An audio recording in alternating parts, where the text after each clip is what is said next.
this should be lesson 3 of your AP Calc summer assignment. We are going to talk about the properties of limits today, but before we do, I want to give you the answers to your 2.1 assignment. So those are your answers. Go ahead and check them. If you need help, you need to find a friend. And then if the two of you can't figure out, circle it, and we'll come back to it at the beginning of the year. So we're going to talk about the properties of limits. This lesson's relatively easy. It's kind of common sense, and in fact, I probably am going to spend too much time on it for you. So real quick, I have two functions, f of x and g of x. The first question says find the limit as x approaches 2 of f of x. Well, there's nothing special about this f of x function. It's just linear, so I can plug in the 2 and I get -2. Likewise, with the g of x function, there's nothing special about it. It's just a parabola, so I can plug in the 2 and I will get 5. So the question is, when I have two functions being added together, when I have a function h of x, and it's really two functions added together, can I simply add these two numbers together, or do I need something else? So in order to discover that, we're going to actually do some long, complicated stuff. So this one wants us to do f of x plus g of x. Well, f of x is x minus 4, and g of x is x squared plus 1. I can simplify that to x squared plus x minus 3. And if I need to find the limit as x approaches 2 of that function, well, I can plug 2 in, so 2 squared plus 2 minus 3. 4 plus 2 is 6, minus 3 is 3. So the limit as x approaches 2 of h of x is 3, which sure enough was the same thing if we would have taken this -2 and this +5 and added them together. So -2 plus 5 is 3, which is what we discovered when we added the two functions and then plugged it in. So let's continue to look at these same functions. We just said that this was -2 and this was 5. So now let's look at what happens if we subtract them. So this one wants us to do f of x minus g of x.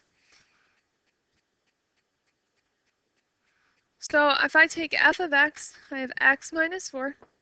And g of x, now remember, I'm subtracting, so I need parentheses, and I need to distribute that negative. So I'm going to have that and that, so I have x minus 4 minus x squared minus 1, which really gives me -x squared plus x minus 5. So if this says the limit as x approaches 2 of this function j of x. So now I can plug 2 in, -2 squared plus 2 minus 5. Without a calculator, 2 squared is 4, -4 plus 2 is -2, minus 5 is -7. And lo and behold, if I would have subtracted those two from the beginning at -2 minus 5, I get -7.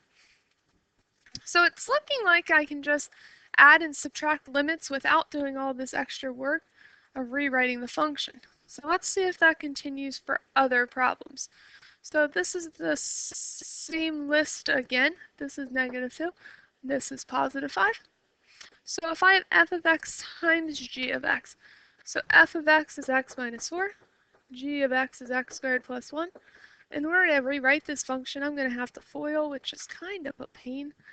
So I have x cubed plus x minus 4x squared, 4x squared minus 4. And that cleans up, of course, to x cubed minus 4x squared plus x minus 4. If I come over here, that's just a cubic function, so there's nothing special about that. I can plug 2 in. I have 2 cubed minus 4 times 2 squared plus 2 minus 4. So I have 8 minus 2 squared is 4 times 4 is 16. Watch your order of operations. Plus 2 minus 4. 8 minus 16 is -8, plus 2 is -6, minus 4 is -10. And lo and behold, if you haven't caught on, this is going to be pretty easy. -2 times +5 is in fact -10. So I didn't need to rewrite that function. I could have just multiplied my two limits. We're going to continue on. Hopefully we can remember those last two. So now we have 4 times g of x. So 4 times g of x, 4 times, we know g of x is x squared plus 1. So that would give us 4x squared plus 4. So we can plug our 2 in. That would be 4 times 2 squared plus 4. So order of operations, exponents first, 2 squared is 4 times 4 is 16 plus 4 is 20. Is that the same as 4 times g of x? Well, g of x was 5.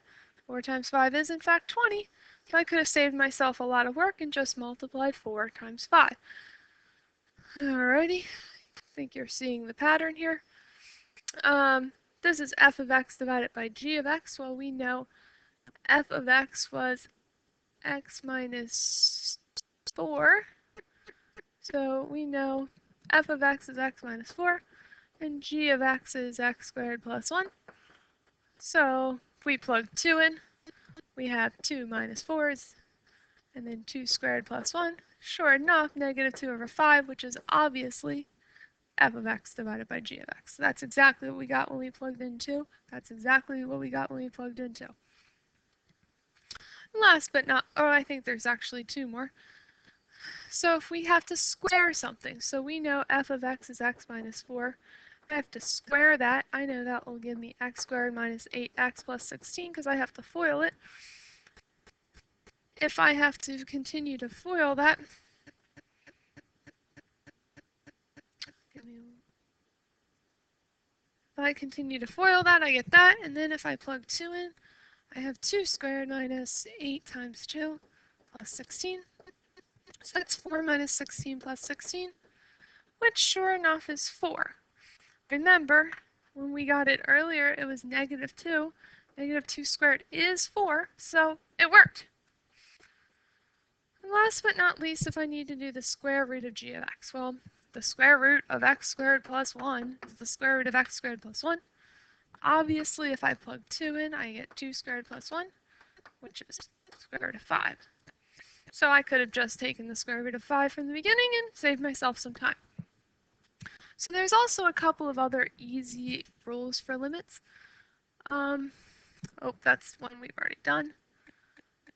So if we look at this one, if I have a constant, I'm finding the limit at any point of a constant.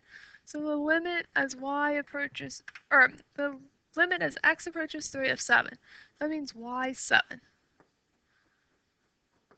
It doesn't really matter what x value I'm going to. If I'm going towards 3, the y value 7. If I'm going towards 4, the y value 7.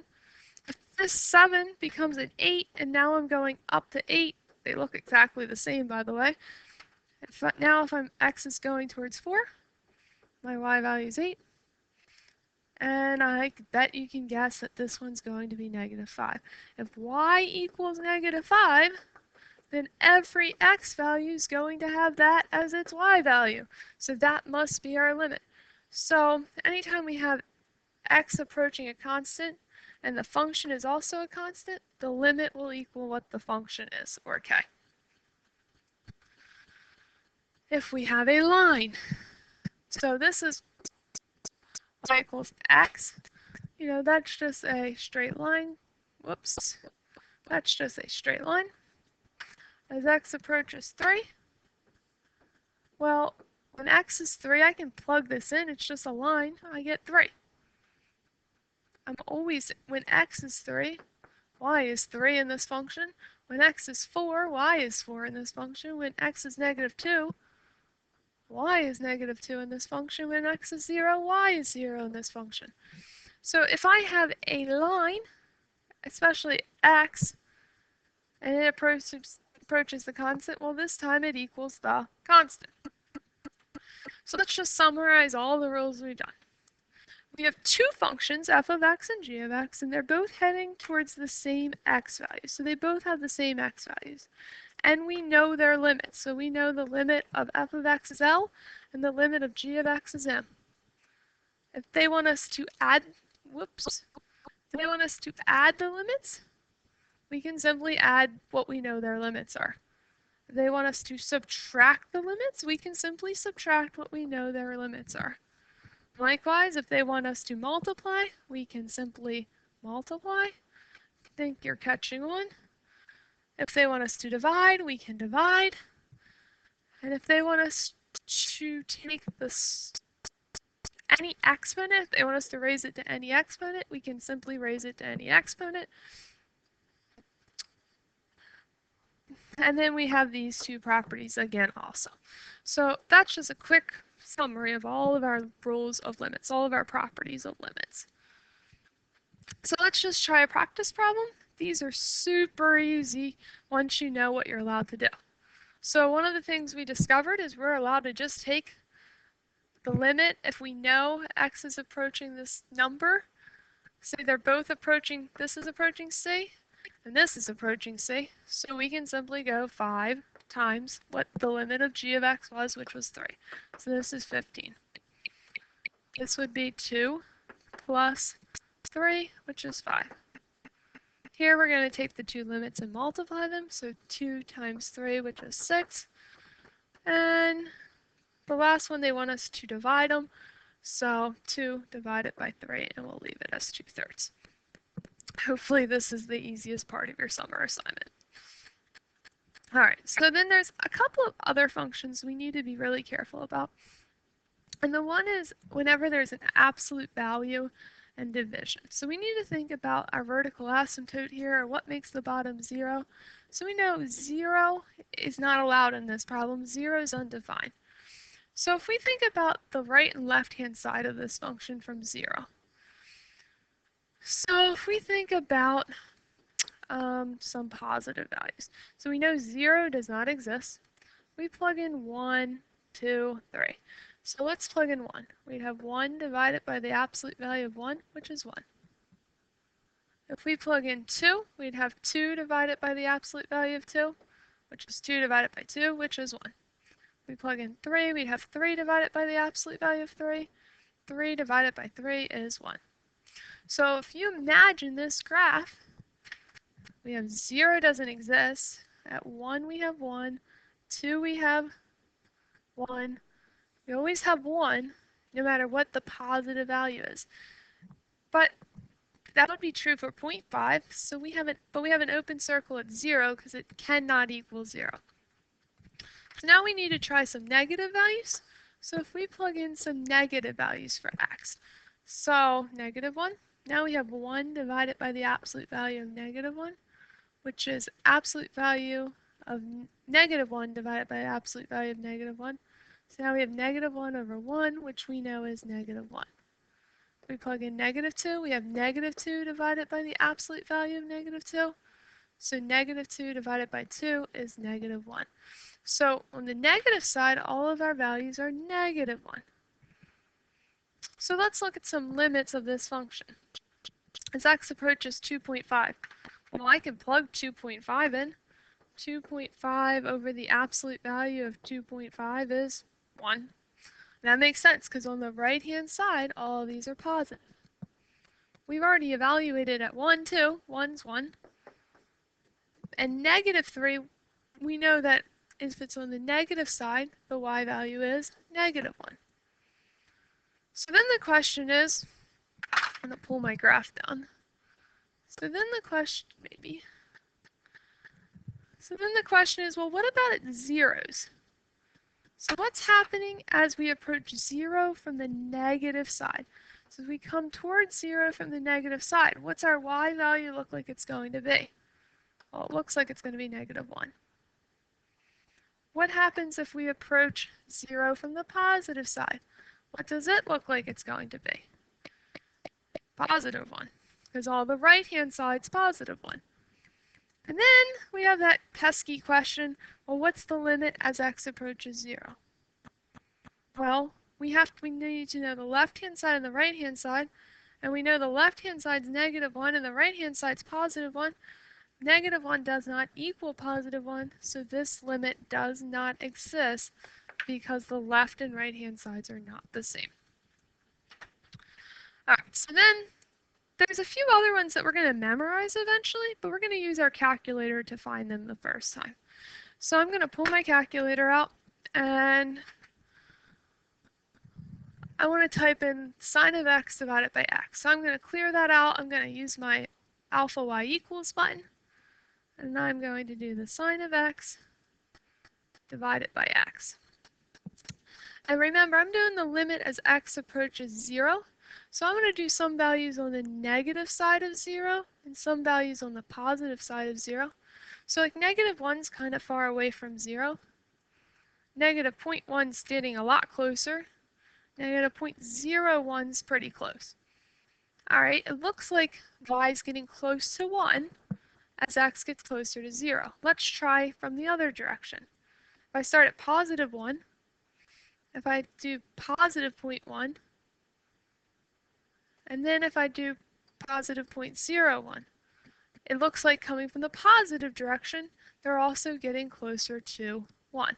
So we know the limit of this is 1 using our table. All right, if we look at the next one, I'm going to change my calculator. I have y equals. I'm going to do alpha y equals, and I am going to type in 1 minus the cosine of x. P.S. If your calculator doesn't look like mine, check your mode. It needs to be in radians. Also remember, you can change your window to ask if you're not able to type in the x values like I'm doing. So if we look at our x values, as x gets closer to 0, our y's are getting closer to 0. So as x gets closer to 0, our y's are getting closer to 0. And then if that's in the negative direction and in the positive direction, our y's are also getting closer to 0. So because the left-hand side and the right-hand side are both getting close to 0, we know our limit is in fact 0. All right, let's look at one more. This one's kind of cool. This one's kind of cool. So if we go to y equals, we're going to type that in with parentheses. So we have 1 plus x caret 1 divided by x. And I have it all plugged in, so we'll just use the same table because it's still getting close to 0. So let's look at what happens here.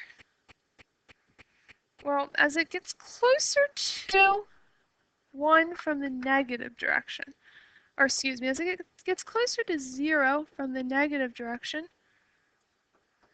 this function seems to be getting closer to maybe 2.7 something. Let's try something a little different here. So let's try another value. So what happens if we make that even closer to 0? What about even closer to 0? So it seems like it's getting close to 2.72. And does it look like the right-hand side's doing the same thing? So if we look at the positive numbers, they also seem to be getting closer to 2.72. Let's try a positive value there. Between 0, 0, 0, 1, something very close to 0. Sure enough, it looks like it's 2.72 also. Well, does anybody remember? So it appears, since it's going from the positive side, that it is in fact getting close to 2.72. Does anybody remember a letter that represents a number very close to 2.72? Hopefully you remember that E is very close to 2.72. Just a side note, we know that back in trig, we looked at that interest formula. That is this. And remember, so this was the interest formula, and then this is the PERT formula. You see how these formulas are very similar to each other? And how this formula is very similar to this formula? Obviously, R and N are a little different. They're just one variable here. They're very similar. Well, that's why they're able to replace this set of parentheses here with E in the PERT equation. Because x is getting really close to 0, so in the number of times it's getting compounded, it's getting really, really small. You're getting interest more and more often. So that's where E comes from, because the number of times you get interest is getting really large, or the number of times, the amount of times you get interest is very large. It's getting very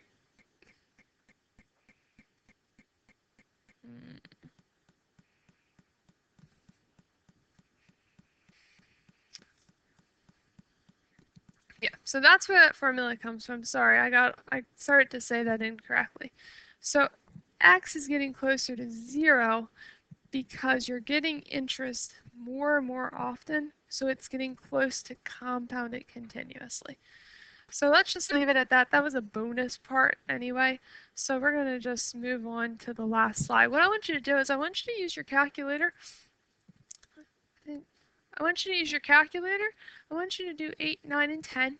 You have it on your paper. I want you to try those. I'm going to come back and give you the answers. Hopefully you're good to go. And we can call this. So using your calculator, the answer to number 8 should be 1/5. The answer to number 9 should be 5. The answer to number 10 should be 0. Be very careful with number 10 typing it in your calculator. Highly recommend the alpha y equals button for that one. Number 8, that one makes sense if you think about number 8 just a little bit differently. Number 8, you could rewrite this as 1/5 times the limit as x approaches 0 of sine of x over x. And we know, we just found this, we know that's 1. So this is 1/5 times 1, which is of course 1/5. So that's another way of thinking about that, especially if this showed up on a no calculator assessment.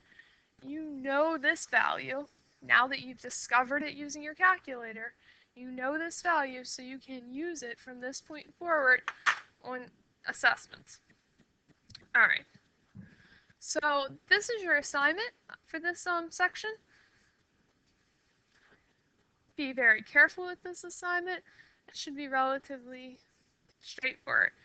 All right, the answers to this assignment will be at the beginning of the next video.